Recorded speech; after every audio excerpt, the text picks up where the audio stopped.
Hello, welcome back. Right. Oh, hello. Haha. Invested in a swivel chair, but not any balance. So, this is going to be a fun video to make. It's taken a few goes, so hopefully this is the final version that gets in front of your eyes.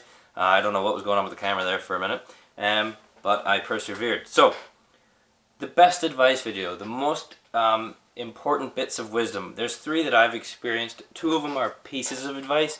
One of them is more so a tragically unfortunate event that I had to go through that I think everybody should go through really to grow from it. So, for all those Christopher click ahead people that want to go to the different video now because we're already at 50 seconds, I'll give you the video tips now and then you can go ahead and go somewhere else. But don't, because it mucks up my analytics. And if you care about nothing else in this world, care about my analytics, please. I'm asking you, Christopher click ahead. I really am. I'm coming to you as a man to man or man to woman. Come on here. And at least I've kept you on for a few more seconds. So, who's the real winner here? Okay, not me. I'm talking to a camera alone. So, point is, K.I.S.S, keep it simple, stupid. And something that Bob told me years ago was, nobody cares about your problems. You're here to work, so get on with it. And so those are really the only, I mean, that's the layman's terms without any context. So if you still want to know more, then strap yourself in and get ready. Also, if you're a fan of all this kind of stuff, if you're not yet a family member of the Drum Nerd family, then subscribe and you will be taken in by all 36 of us with open arms. So, if you're not already, join the family. If you are, welcome back to this new family reunion that we're having. So, K.I.S.S, keep it simple, stupid. You are looking at an acronym that was put across the wall to my knowledge, but it was most certainly used in the snake pit, whether they had it up in the wall or not.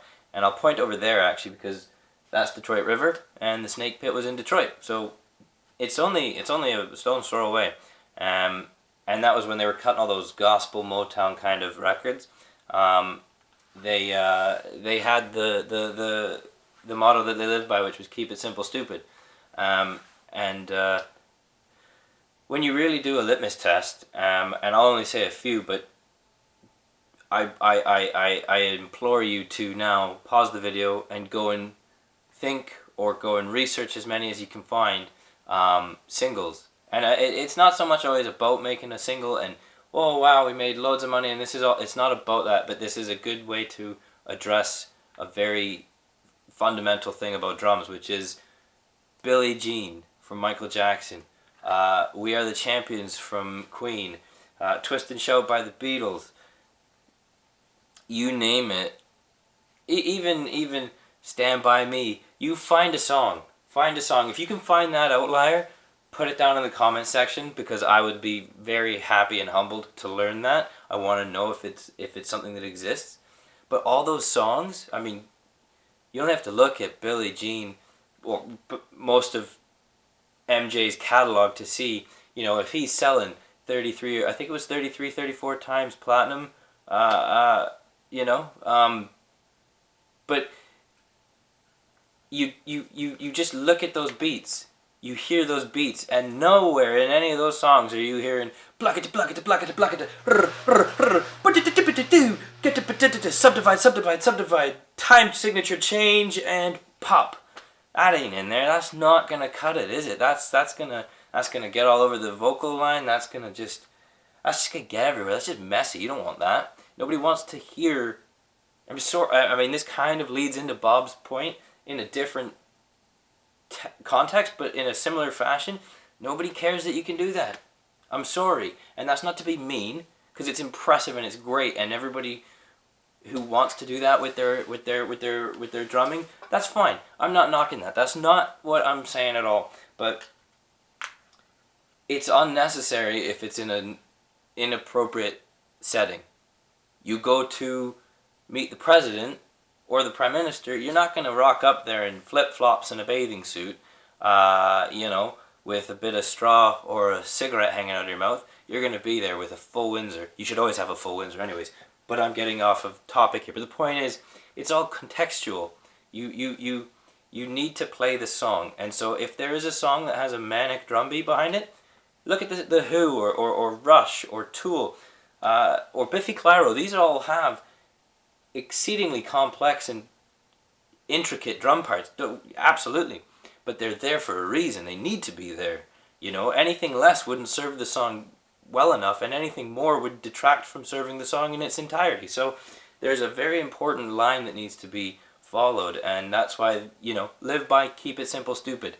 It's a subjective thing in terms of if playing really crazy stuff is keeping it simple for that really crazy song, you've nailed it. You've got the exact formula there. But if you got to just hold down 4 to the floor, then dang it, you better be holding down 4 to the floor and not moving an inch. So there's that. The second thing is this Bob story, which is applicable in most cases. I think every profession has this requirement, and it's basically nobody cares what's going on in your personal life. You're here to do a job. And it sounds harsh, and don't get me wrong, it kind of is in its own right, but it came from a place of love, most certainly, and it's coming from a place of love when I'm expressing this now, so please don't be thinking all these horrible, dark thoughts. But I was going through some horrible times at the point in question.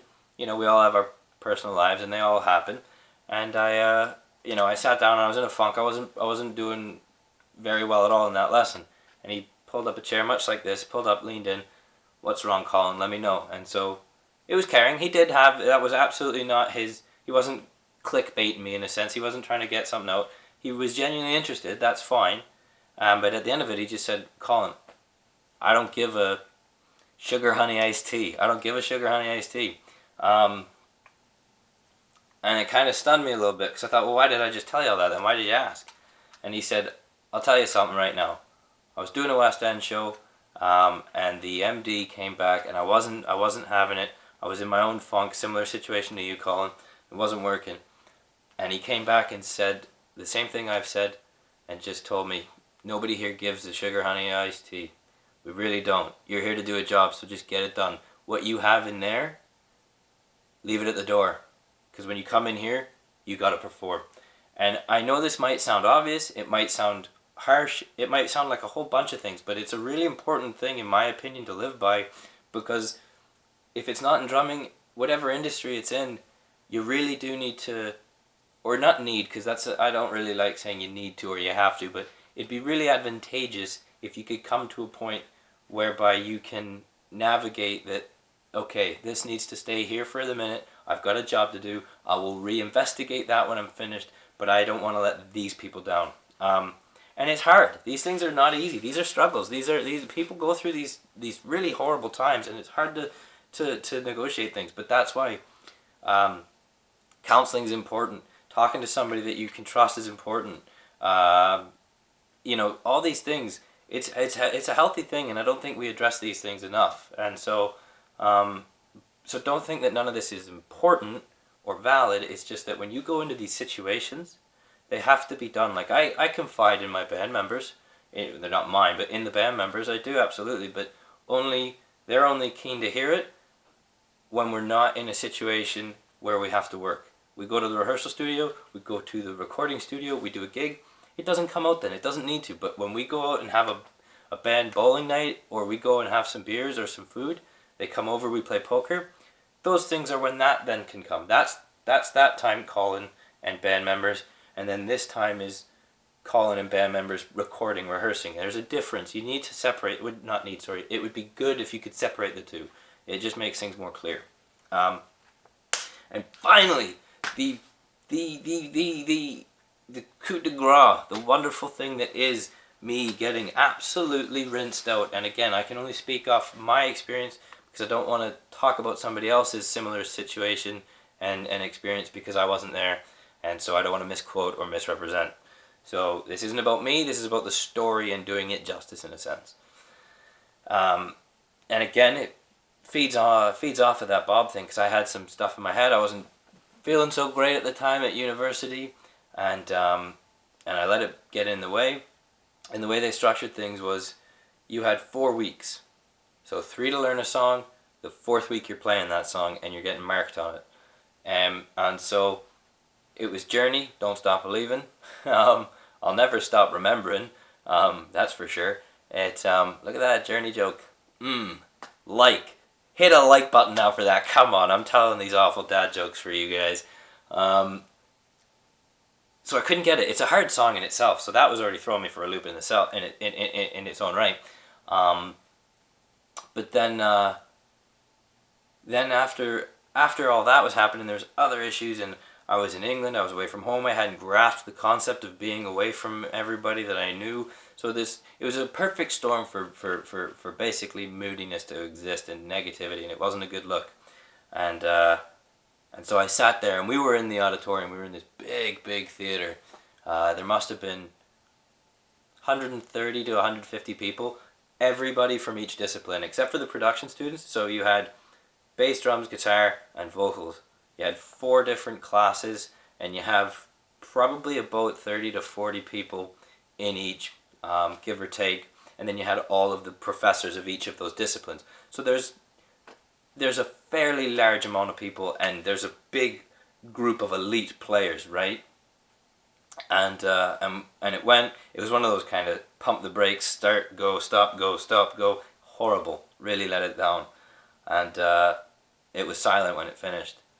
And Brian Henry, and I am eternally grateful for him. And if he's watching this, thank you, Brian Henry, for saying this and doing what you did.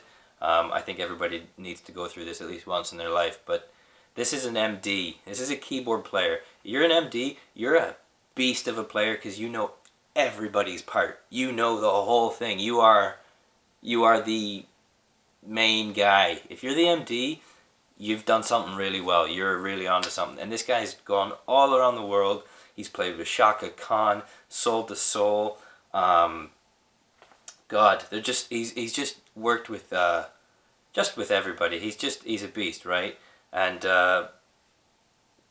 Kool and the Gang. Like this, he's worked with all these people, right? So he knows what he's talking about.